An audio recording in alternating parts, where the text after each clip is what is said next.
La France est-elle toujours une terre d'accueil? On va en parler avec vous, Pierre-Henri. Merci d'être avec nous sur TV5 Monde. Bonsoir.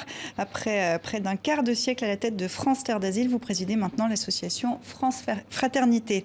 Reza Jafari, bonsoir. Bonsoir. Vous êtes vous-même ancien réfugié. Vous êtes devenu le porte-voix des migrants afghans qui se trouvent à Paris et sa proche banlieue. On va d'abord s'intéresser à votre parcours. Vous êtes franco-afghan. Vous avez connu l'exil en Iran jusqu'à votre arrivée en France à l'âge de 14 ans. Pourquoi vous quittez l'Afghanistan, enfant? C'était la guerre. C'est mes parents qui ont décidé. J'avais peut-être quelques mois. Je ne me souviens pas très bien, mais c'était à cause de la guerre. Mes parents ont quitté l'Afghanistan pour se réfugier en Iran. J'ai grandi en Iran. Malheureusement, en 2003, il y a eu un tremblement de terre où j'ai perdu ma famille. Et très vite, j'ai dû, quelques années plus tard, quitter l'Iran aussi, parce que c'était pas possible d'aller à l'école. Et on va revenir, je crois, sur votre parcours dans un petit instant. Apparemment, on a un problème de son, on vous entend pas très bien. Ce qu'on entend jusqu'ici, ce parcours, la guerre qu'il faut quitter, la route de l'exil que vous allez nous raconter dans un instant, c'est un parcours très classique pour ces migrants qu'on voit arriver en Europe. Oui, c'est un parcours très classique, et notamment pour les réfugiés afghans. Bon, ce sont des décennies de guerre.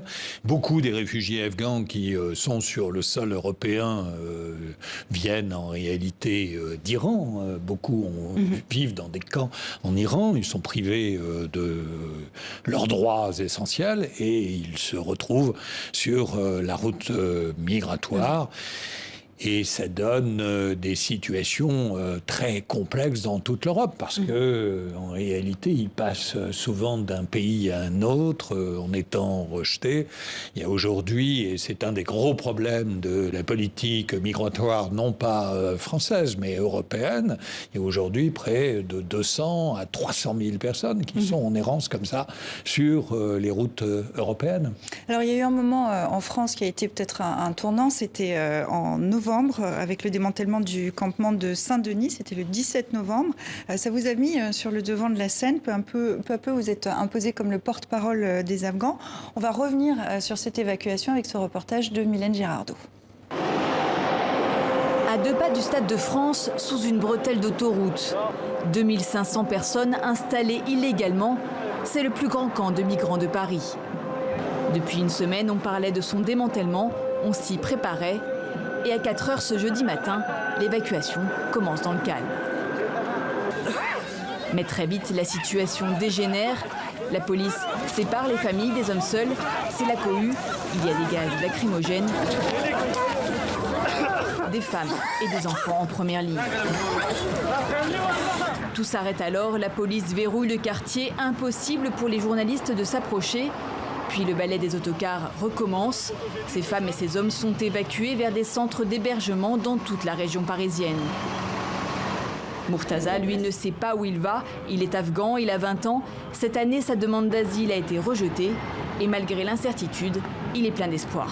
Ça va bien, car ça fait 2 mois que je dors dans ces tentes. Finalement, il y a l'évacuation.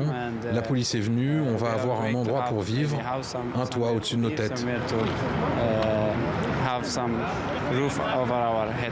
Et pourtant, au bout de quelques heures, fini la valse des bus. Personne ne sait ce qui va se passer. En attendant, cet homme décide de se reposer. Ils sont épuisés, ils n'ont pas dormi, pas mangé, pas pu aller aux toilettes. Mais ce n'est pas terminé. Policiers et gendarmes resserrent le cordon sans explication, puis c'est l'encerclement. Ordre est enfin donné de se disperser. Impossible pourtant sur une ligne droite. Alors la police tire des gaz lacrymogènes sur la foule. Attention. Il y a des centaines de personnes qui n'ont juste plus leur tente, plus leurs abris, plus leurs sacs de couchage et qui sont de nouveau à la rue. Des dizaines de milliers d'euros de matériel fourni par les associations jetés à la poubelle et des centaines d'hommes qui risquent de dormir cette nuit dans la rue.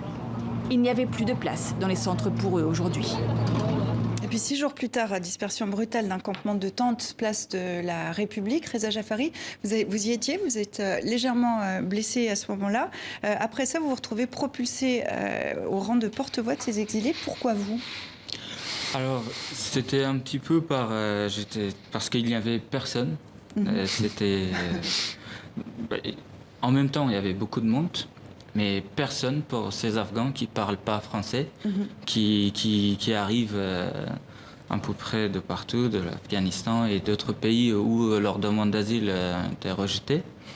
Et je me trouve à défendre ces réfugiés qui... Et vous avez raison de préciser, vous parlez français puisque vous êtes en France depuis 10 ans, donc vous nous racontiez tout à l'heure, vous avez votre famille, vos parents, quand vous êtes bébé, quittent la guerre en Afghanistan, s'installent en Iran, un tremblement de terre décime votre famille, vous vous retrouvez seul. À 14 ans, vous prenez la route de l'exil. Par où vous passez et pourquoi vous arrivez en France ? Alors, je voulais juste quitter l'Iran parce que c'était pas possible d'aller à l'école. On est privé des droits élémentaires.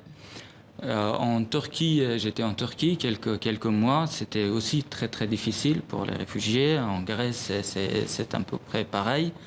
Et arrivé en France, j'étais très très fatigué et j'étais au bout de 15 jours. Dormir aussi sous les ponts, ce sujet c'est depuis très longtemps que c'est ainsi. Et ensuite, j'étais pris en charge par une association et j'ai rencontré des gens généreux, des gens accueillants.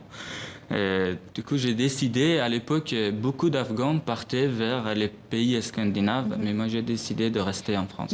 Et vous devenez vous recevez même le prix de la mairie de Paris de l'élève le plus méritant. Est-ce que vous êtes un exemple pour ces exilés afghans qui se trouvent à Paris ? Est-ce que c'est pour ça aussi qu'ils vous ont choisi pour porter leur voix ? Est-ce que vous êtes un espoir ? Alors, oui, sans espoir, ces réfugiés, dès qu'ils trouvent un petit espoir, ils s'accrochent. Et si on les laisse, ils tombent et c'est terminé. Je ne pense pas que je sois un exemple, mais ils m'ont choisi parce que j'étais là, parce que je les ai accompagnés et je ne les ai pas quittés. Je pense que votre regard, pour vous, c'est plutôt un exemple quand même. Ça bien sûr. Vous êtes trop modeste. Mais quand même, son parcours pose plein de questions, qui est celle de l'accueil en France, de l'asile. Nouvelle feuille de route. Alors, je crois qu'on me dit que cette fois, c'est votre micro qui ne parle pas. Je suis absolument désolée. Alors, bon, écoutez, on va faire quelque chose qu'on n'a jamais vu, mais on va se débrouiller. On va se partager un micro avec toutes nos excuses pour les téléspectateurs qui ont peut-être... Est-ce que ça marche ? Je crois que ça marche maintenant. Bien. Ça marche, très bien. Donc on va s'intéresser quand même à la politique de la France. Le ministère de l'Intérieur vient de présenter sa feuille de route 2021-2023 pour l'accueil des demandeurs d'asile et l'intégration des réfugiés. Elle repose sur 2 piliers, mieux héberger, mieux accompagner. C'est vraiment pour ça que vous luttez. Il y a la réduction notamment des délais de la procédure d'asile à 6 mois. Est-ce que tout ça va dans le bon sens ? Oui, mais ça va dans le bon sens sur le papier. Vous savez, ça fait juste 20 ans que l'on dit qu'il faut réduire les délais, mais qu'on n'arrive pas à le faire. En réalité, une véritable politique d'asile repose sur 6 piliers. Le premier, c'est l'hébergement. L'hébergement, parce que tout simplement, ça garantit les droits fondamentaux des personnes. Dormir, manger en sécurité. Ensuite, contrôler les gens. C'est normal. On doit protéger nos compatriotes et on doit savoir qui on accueille. Ensuite, il faut orienter les personnes vers des hébergements durables. Il faut les accompagner dans la demande d'asile. Il faut aussi... C'est un long parcours. Mais c'est un long parcours qui aboutit quand même souvent en France. En Europe, la France en 2019, parce que là, l'année de la pandémie, les chiffres ont un peu baissé.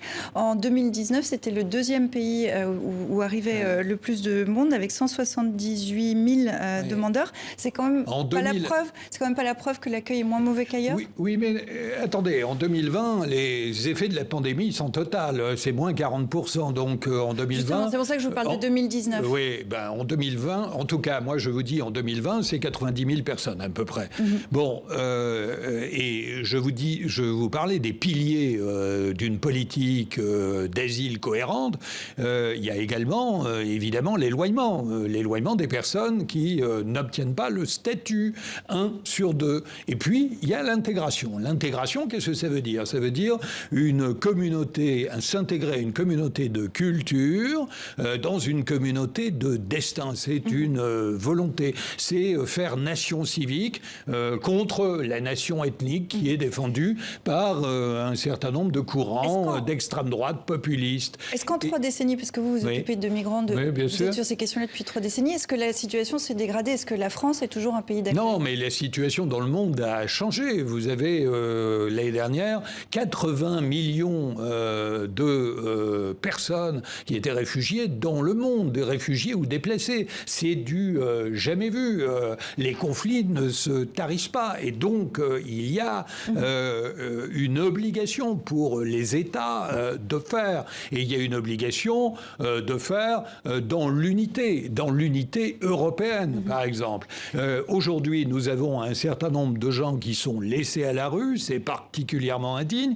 Nous avons un certain nombre d'impensés dans la relation, par exemple, avec la Grande-Bretagne. Et puis, évidemment, moi, je salue l'action de votre association, la vôtre propre, votre parcours. Oui, vous êtes un exemple et il ne faut pas hésiter à le dire. Reza Jaffari, justement, vous les côtoyez, ces migrants qui sont en France. La France, c'est le premier choix ou c'est un pays de transit? C'est par défaut.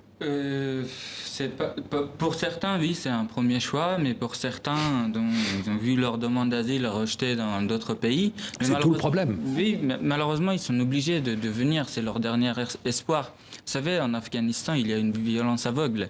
En Afghanistan, le simple fait de se trouver dans la rue, c'est un danger. Il y a des explosions tous les jours, partout en Afghanistan. J'ai été de 2013 jusqu'à 2016 en Afghanistan avec mon association. On a été attaqué 3 fois alors qu'on n'aidait que les enfants. Mais qu'est-ce que vous répondez à ceux qui disent que la France ne peut pas accueillir tout le monde? C'est un argument qu'on entend souvent. Oui, mais ça, c'est trop facile à dire que la France... D'abord, on n'accueille pas tout le monde en France. Loin de là. Je rappelle que les flux de réfugiés vont d'abord en proximité des zones de conflit avant de venir en Europe. Oui, et aussi, comme dit Monsieur le Président, en 2017, les réfugiés, ce n'est pas n'importe quel migrant. C'est des gens qui ont fui la guerre. C'est des gens qui ont dû fuir pour leur liberté et aussi pour leur choix politique. Et ils ont été obligés de quitter leur territoire, sinon c'est la mort. Et merci pour ce témoignage, merci pour ces propos aussi que vous avez tenus ici. Toutes nos excuses vraiment pour ces conditions de son. On aura l'occasion d'en parler à l'occasion. Et à bientôt sur TV5 Monde. Et à bientôt sur TV5 Monde. Merci beaucoup.